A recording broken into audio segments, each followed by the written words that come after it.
Jai Radha Madhava Kunja Vihari.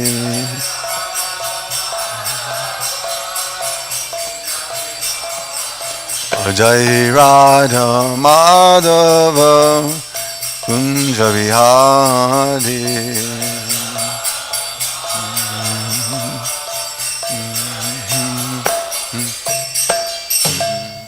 Jai Om Vishnupad Padmangsa Parivadikacharya. Astoda Sri Sri Maharaj Vaingray Sri Prabhupada Ki Jai. Srimad Bhagavatam Ki Jai. Harinam Sankirtan Ki Jai. Nitai Gaura Vimanande. All glories to the sum of the devotees. All glories to the sum of the devotees.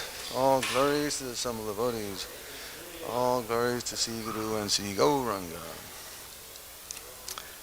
Nama Om Vishnu Padaya Krishna Padasthavadare Srimati Bhaktivedanta Swami Niti Namane Namaste Saraswati Deve Gauravani Bachanani Nirvishesha Shunyavadi Pastatari Shatarini. Om Namo Bhagavate Vasudevaya. Om Namo Bhagavate Vasudevaya. Om Namo Bhagavate Vasudevaya.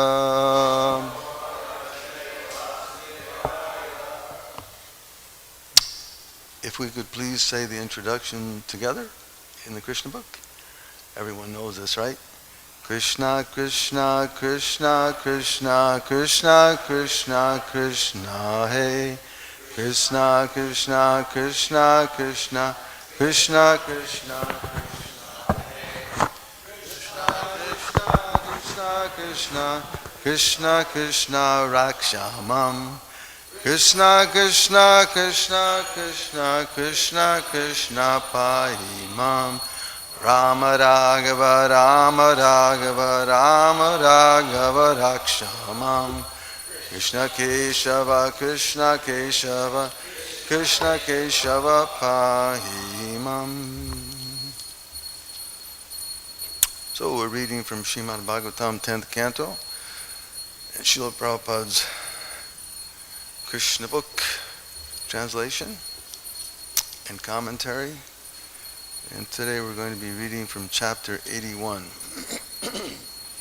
which is entitled The Brahmana Sudama Blessed by Lord Krishna. This is a very important and very instructive chapter.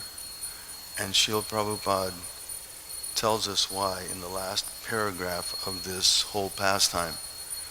It's very significant. So what we'll do is we'll just read the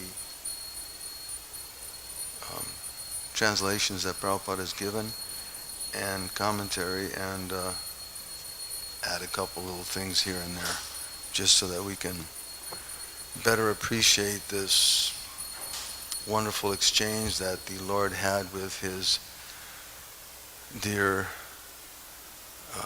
devotee Brahman. Lord Krishna, the Supreme Personality of Godhead, the super soul of all living entities, knows everyone's heart very well. Right off the bat, Srila Prabhupada, in his first sentence, immediately shares with us, and it's found throughout all of his writings, that every statement is qualified. Every sentence that Srila Prabhupada gives is qualified by some shastric evidence. There's a confirmation there. It's not that it's just wasted words. Krishna says in Bhagavad Gita, Paramatmeti chapyukto dehismin purushakpara, that he's situated as the super soul in everyone's heart. And Prabhupada points out here that he knows everyone's heart very well. And he is especially inclined to the Brahmana devotees.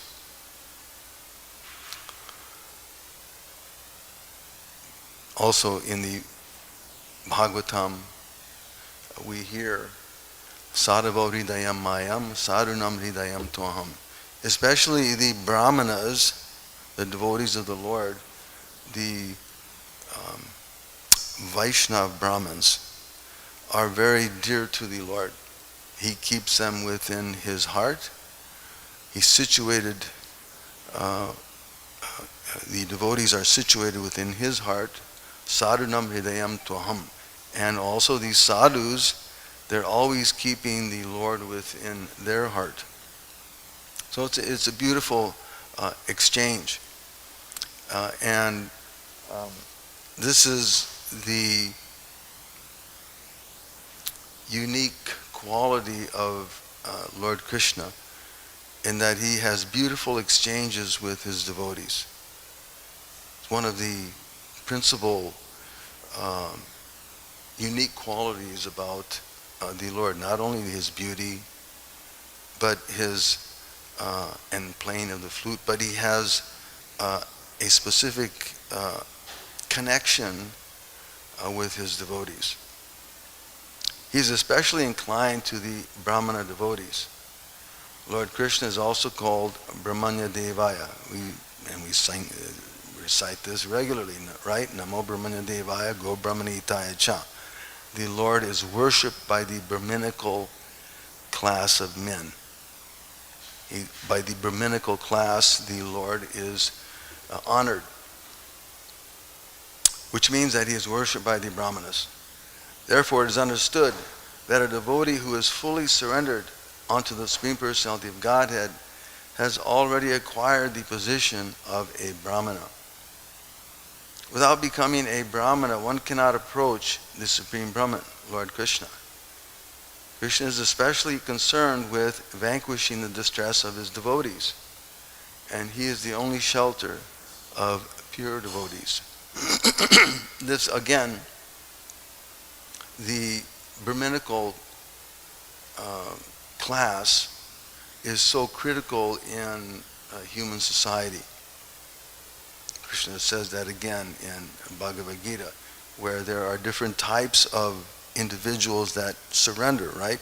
Mamhi partha vyapashritya yepi supapajonaya. There's different classes of individuals who surrender unto the personality of Godhead. But he says, Kim punar brahmana punya bhakta rajarshaya tata, that especially how much more are those who are righteous, that surrender unto the personality of Godhead, the righteous devotee brahmanas. So it's a question of surrendering, but why is it particularly special that the Brahmana class are heading society? It's just like in your own body, we have hands, legs, stomach, and head. But what is the most important guiding principle of that body? You can do without hands and legs. And some people have stomach problems, right? But if you don't have a head, what is the use of of that body, of that mass? What is the use of that lump if you don't have the guiding principle?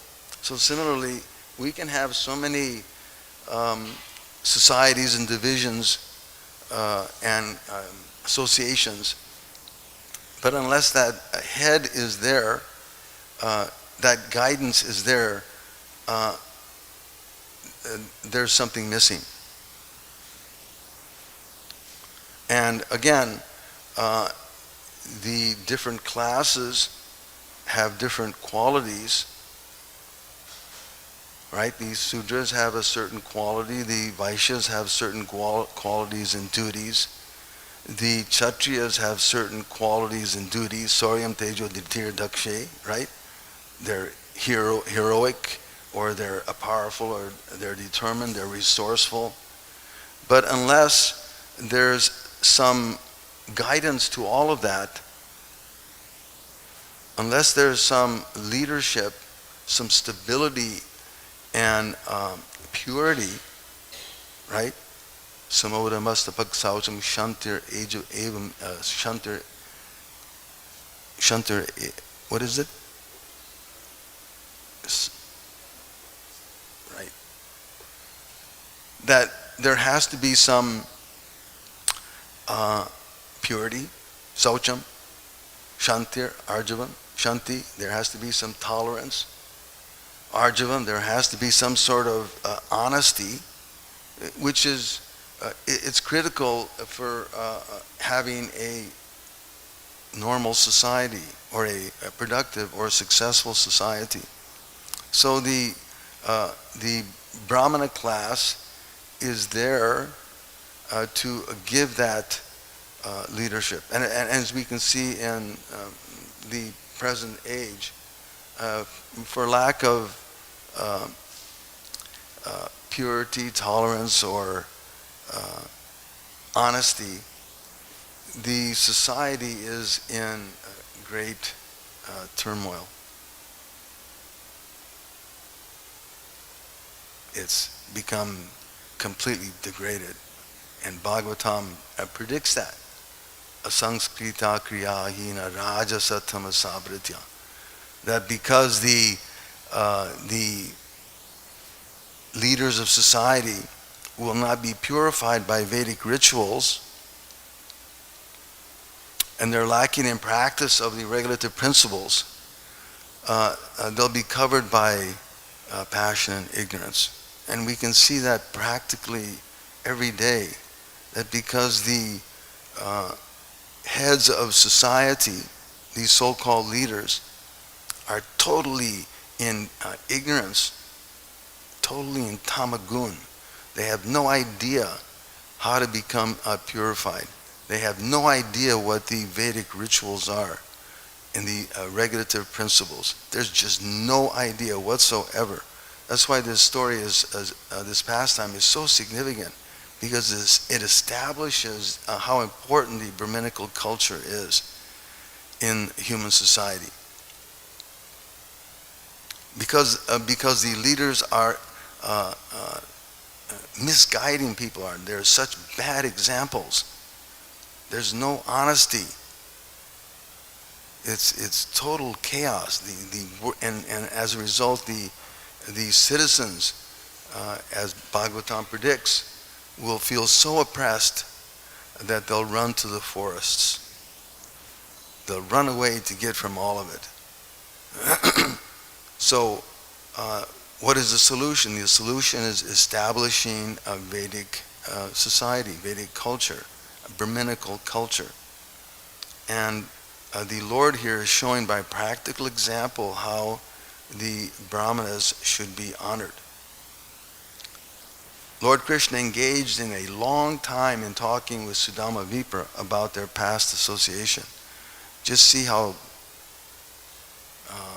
merciful Krishna is, that in his conversation with Sudama, it wasn't just some passing, oh, hello, how are you? But it was a long conversation in which they talked about their relationship, about their experiences. So we can take instruction from that Krishna is very concerned about the devotees' welfare. He's very concerned. And he goes to great lengths to try and, as Prabhupada points out here,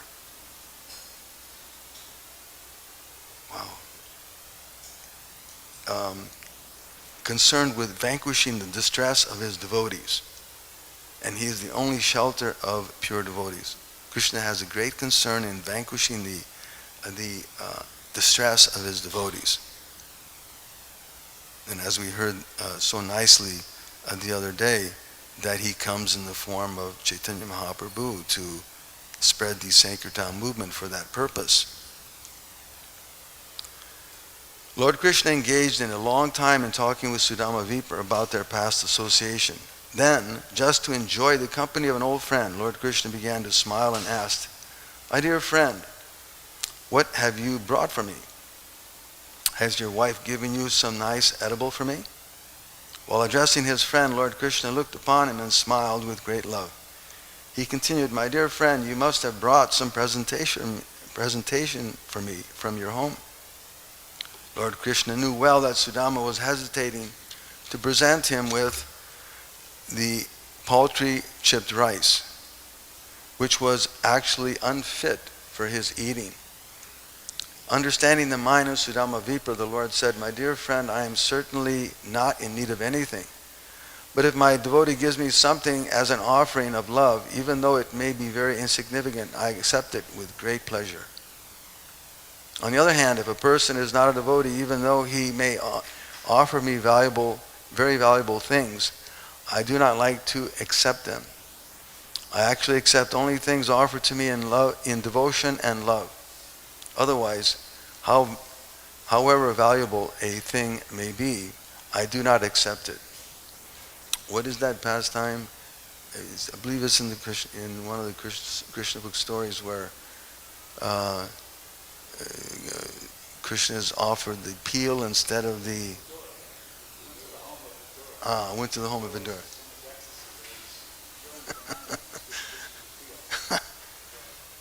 So, Vidura forgot to offer the fruit, but instead he offered the peel. But Krishna lovingly took it. Wow, amazing.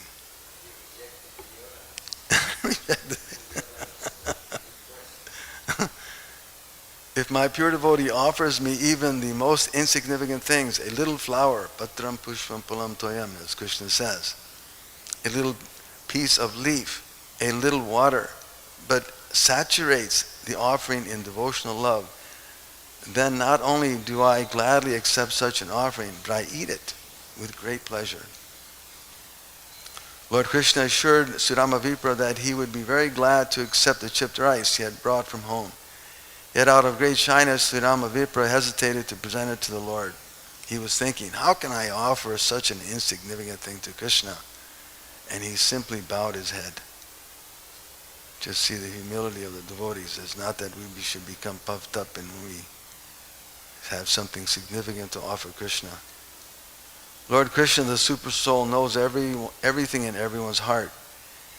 He knows everyone's determination and everyone's want. He knew, therefore, the reason for Sudama Vipra's coming to him. He knew that, driven by extreme poverty, he had come there at the request of his wife. Thinking of Sudama as his very dear class friend, he knew that Sudama's love for him as a friend was never tainted by any desire for material benefit.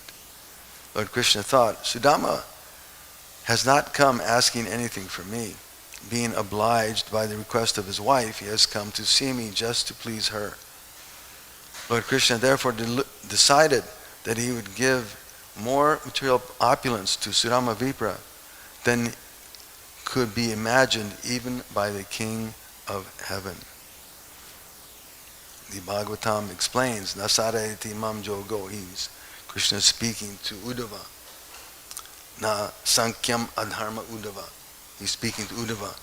And he's telling him that devotees bring me under control, can bring me under control. But it's not by mystic yoga. Na sarati mam jogo, na sankyam, the cultivation of Sankhya philosophy, or pious work, or Vedic study, austerity, or renunciation. None of those things. But it's by their love and devotion that I become controlled by them. He then snatched the bundle of chipped rice which was hanging on the shoulder of the poor Brahmana, packed in one corner of his wrapper, and said, "What is this? My dear friend, you have brought me nice, palatable chipped rice." He encouraged Sudama Vipra, saying, "I consider that this quantity of chipped rice will satisfy not only me, but the whole creation." It is understood from this statement that Krishna, being the original source of everything, is the root of the entire creation. As watering the root of a tree immediately distributes water to every part of the tree, so an offering made to Krishna or any action done for Krishna is to be considered the highest welfare work for everyone. Because the benefit of such an offering is distributed throughout the creation. Love for Krishna is distributed to all living entities. Just see the importance of offering whatever we can to Krishna. And by our humble attempt, if we happen to please the Lord, that benefit, that offering is distributed throughout the whole universe. We can't imagine what sort of mercy Krishna is making himself available for. He's so merciful that you make a little teeny offering, everyone benefits. Just how important it is for the devotees of the Krishna conscious movement. In every little act you do for Krishna, so many are benefiting. So it's not that when we're engaging in devotional service, what you're doing is, it's insignificant. Who cares? I could have gone into the kitchen and done this or that, but I didn't have time. Or I could have talked to this person out on Sankirtan that walked by, but it doesn't look right. No, that's not the mentality one should have. Just by this statement, Prabhupada points out that such an offering is distributed throughout the creation. Just see how merciful the Supreme Lord is and how merciful his devotees can be. While Lord Krishna was speaking to Surama Vipra, he ate one morsel of chipped rice from his bundle. And when he attempted to eat a second morsel, Rukmini Devi, the goddess of fortune herself, checked the Lord by catching hold of his hand. After touching the hand of Krishna, Rukmini said, "My dear Lord, this one morsel of chipped rice is sufficient to cause him who offered it to become very opulent in this life and to continue his opulence in the next life. My Lord, you are so kind to your devotee that even this one morsel of chipped rice pleases you very greatly, and your pleasure assures the devotee opulence in both this life and the next. This indicates that when food is offered to Lord Krishna with love and devotion, and he is pleased and accepts it from the devotee, Rukmini Devi, the goddess of fortune, becomes so greatly obliged to the devotee that she has to go personally to the devotee's home to turn it into the most opulent home in the world.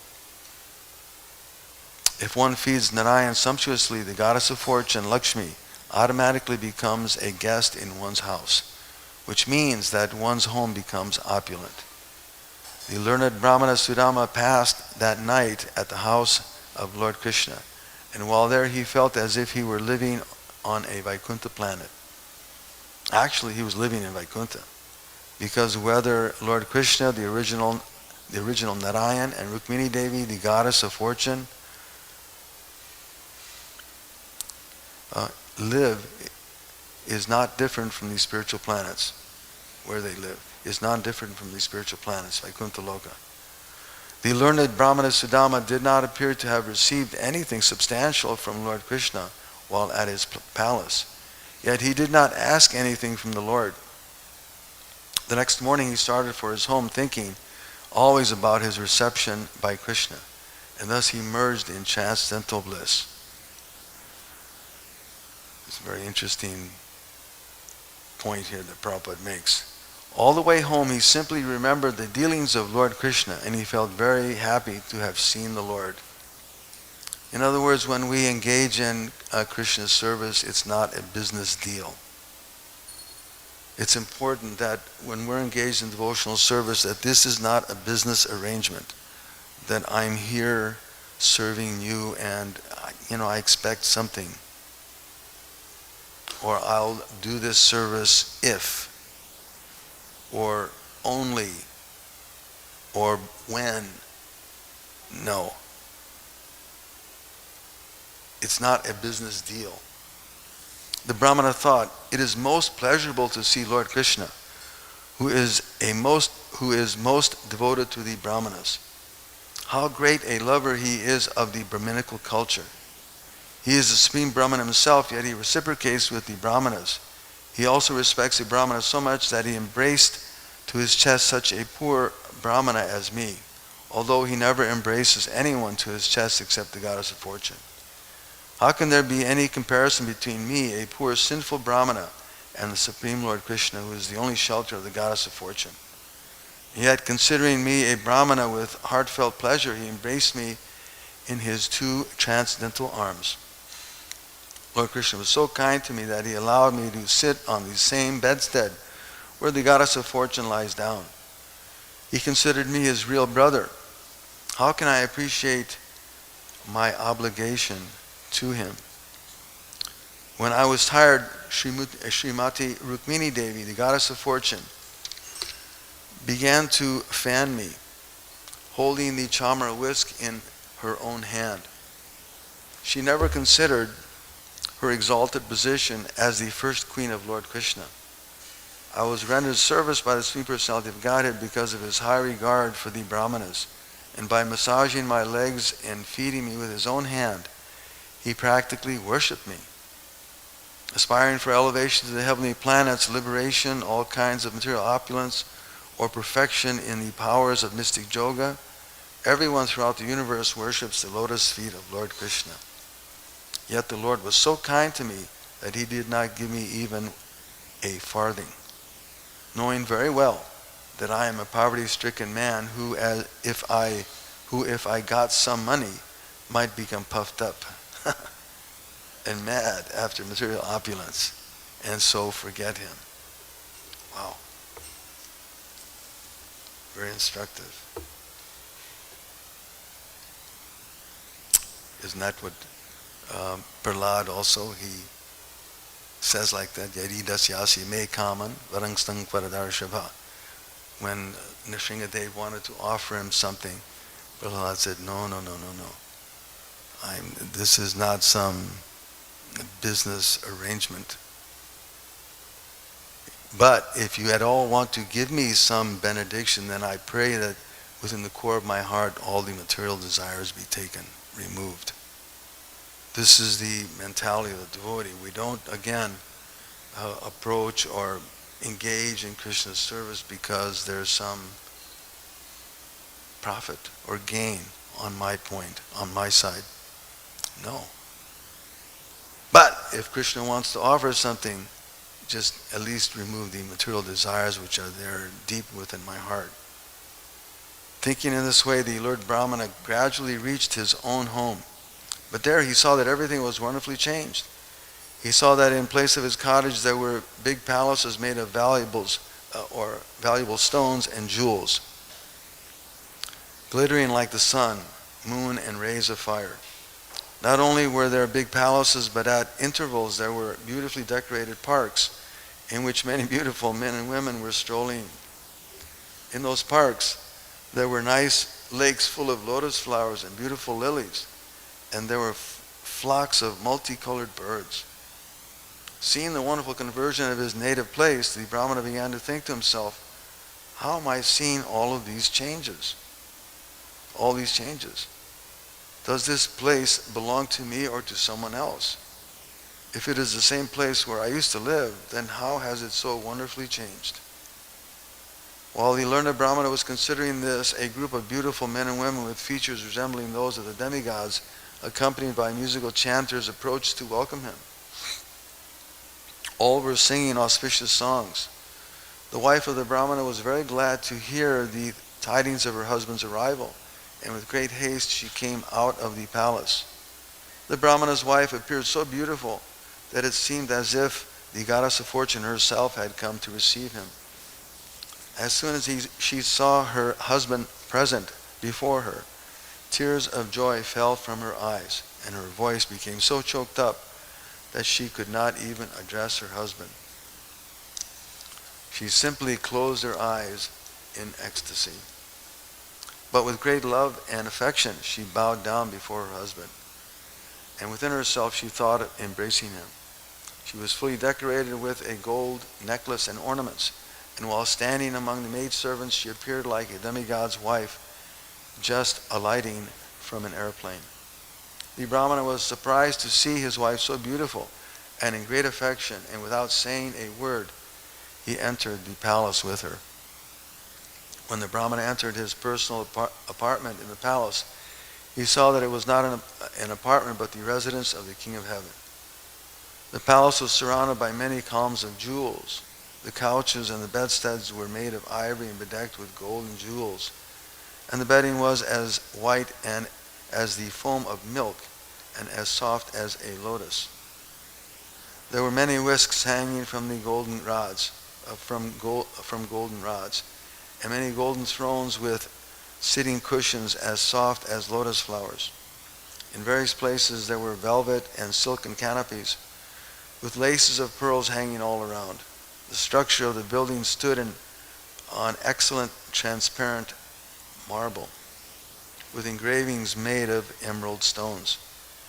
All the women in the palace carried lamps made of valuable jewels. The flames and the jewels combined to produce a wonderfully brilliant light. In other words, they didn't have to deal with DWP, Department of Water and Power.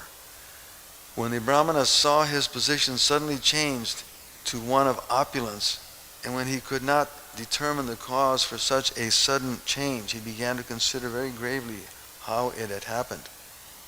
He thus began to think, from the beginning of my life, I have been extremely poverty-stricken.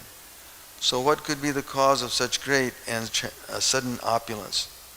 I do not find any cause other than the all-merciful glance of my friend Lord Krishna, the chief of the Yadu dynasty. Certainly these are gifts of Lord Krishna's causeless mercy.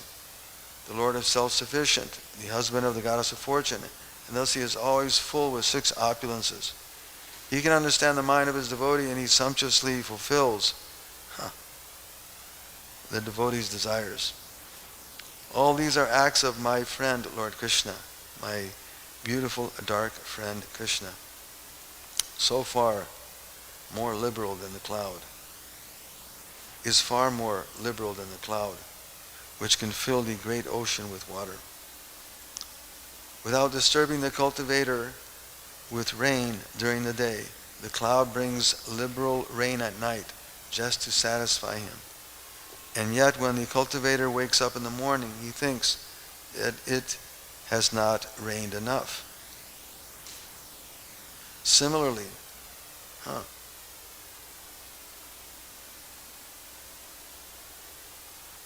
the Lord fulfills the desire of everyone according to his position. Yet one who is not in Krishna consciousness considers all the gifts of the Lord to be less than his desire.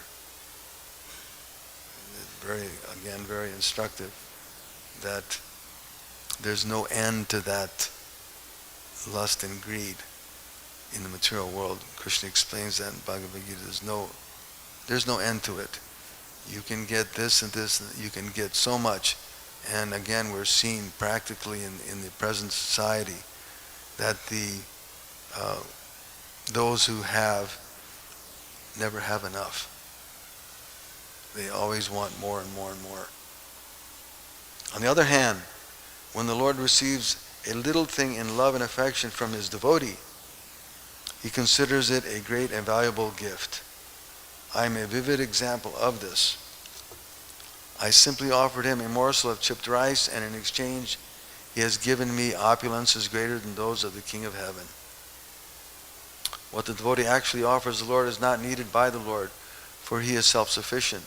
If the devotee offers something to the Lord, it acts for his own benefit, because whatever a devotee offers the Lord comes back in a quantity 1,000,000 times greater than what was offered. One does not become a loser by giving to the Lord. One becomes a gainer by millions of times. The Brahmana, feeling great obligation to Krishna, thought, I pray to have the friendship of Lord Krishna and to engage in his service and to surrender fully unto him in love and affection, life after life. This is again paraphrasing Chaitanya Mahaprabhu's mood. I do not want any opulence. I only desire not to forget his service.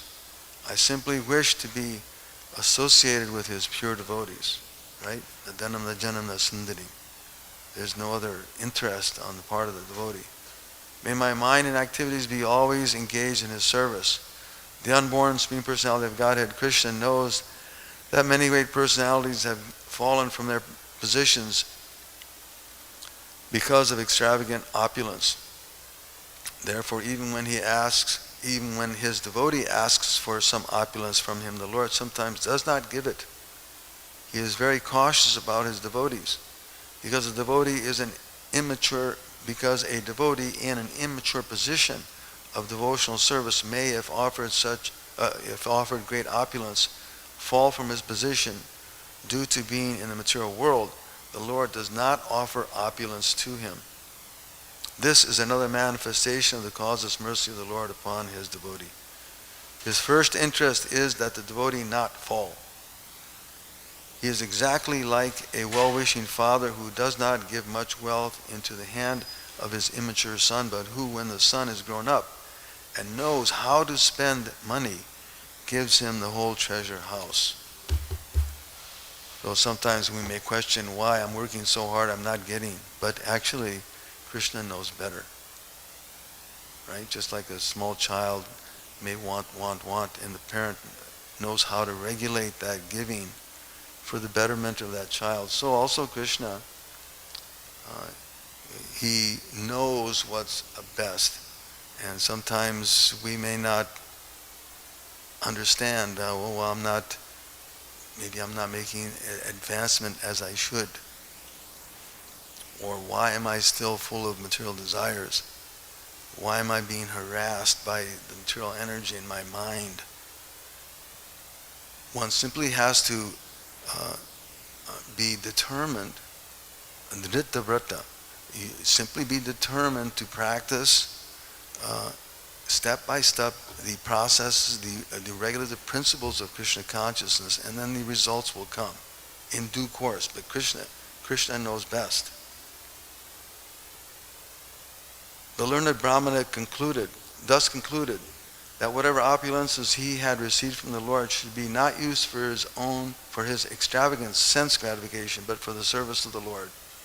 The Brahmana accepted this newly acquired opulence, but he did so in a spirit of renunciation, remaining unattached to sense gratification, and thus he lived very, very peacefully with his wife, enjoying all the facilities of opulence as the prasadam of the Lord. He enjoyed varieties of food by offering it to the Lord and then taking it as prasadam. Similarly, if by the grace of the Lord we get such opulences as material wealth, fame, power, education, and beauty, it is our duty to consider that they are all gifts of the Lord and must be used for his service, not for our sense gratification or sense enjoyment. The learned Brahmana remained in that position, and thus his love and affection for Lord Krishna increased day after day. It did not deteriorate due to great opulence. Material opulence can be the cause of degradation and also the cause of elevation according to the purposes for which it is used. We may get opulences and perfections, but because one is not a devotee, all of those opulences, they're never what is that? Akama sarvo kam moksha kam udhari. They're never satisfying. They're never satisfying. What was I thinking? Bhukti mukti siddhi kami sakaleya shanta. Krishna bhakta nishkama ataiva shanta. The devotees of the Lord, they're satisfied with whatever Krishna gives, and whereas the materialists, no matter what, it's never enough. So Krishna may give something, but how are you going to use it? If opulence is used for sense gratification, it is the cause of degradation. And if used for the service of the Lord, it is the cause of elevation. It is. This is the last purport here. This section is very interesting. Prabhupada points out finally the essence of this whole pastime. It is evident from Lord Krishna's dealings with Sudama Vipra that the Supreme Personality of Godhead is very, very much pleased with a person who possesses Brahminical qualities. A qualified Brahmana like Sudama Vipra is naturally a devotee of Lord Krishna. Therefore it is said, Brahmano Vaishnava. A Brahmana is a Vaishnava. Or sometimes it is said, Brahmana Pandita. Pandita means a highly learned person. A Brahmana cannot be foolish or uneducated. Therefore there are two divisions of Brahmanas, namely Vaishnava and Pandit. Those who are simply learned are Pandits, but not yet devotees of the Lord, or Vaishnavas, right? Mantra Tantra Visharada. You can be learned in all the mantras and tantras, but if you're not a devotee of the Lord, what is the value of all of that? Vaishnava Sabacho Guru. Even the most worldly, unqualified person becomes qualified because he's a devotee. Lord Krishna is not especially pleased with them. Simply the qualification of being a learned Brahmana is not sufficient to attract the Supreme Personality of Godhead. Not only must a Brahmana be well qualified according to the requirements stated in scriptures such as Srimad Bhagavad Gita and Bhagavatam, but at the same time he must be a devotee of Lord Krishna. The vivid example is Sudama Vipra. He was a qualified Brahman, unattached to all sorts of material sense enjoyment, and at the same time he was a great devotee of Lord Krishna. Lord Krishna, the enjoyer of all sacrifices and penances, is very fond of a Brahmana like Sudama Vipra. And we have seen by the actual behavior of Lord Krishna how much he adores such a Brahmana. Therefore, the ideal stage of human perfection is to become a Brahmana Vaishnava like Sudama Vipra. Sudama Vipra realized that although Lord Krishna is unconquerable, he nevertheless agrees to be conquered by his devotees. He realized how kind Lord Krishna was to him, and he was always in trance, constantly thinking of Krishna. By such constant association with Lord Krishna, whatever darkness of material contamination remained within his heart was completely cleared away. And very shortly he was transferred to the spiritual kingdom, which is the goal of all saintly persons in the perfectional stage of life. Shukadeva Goswami has stated that all persons who hear this history of Sudama Vipra and Lord Krishna will know how affectionate Lord Krishna is to Brahmana devotees like Sudama. Therefore, anyone who hears this history gradually becomes as qualified as Sudama Vipra, and he is thus transferred to the spiritual kingdom of Lord Krishna. Hari Hari Bol. Thus ends the Bhaktivedanta purport of the 81st chapter of Krishna, the Brahmana Sudama, blessed by Lord Krishna. Srila Prabhupada ki jai.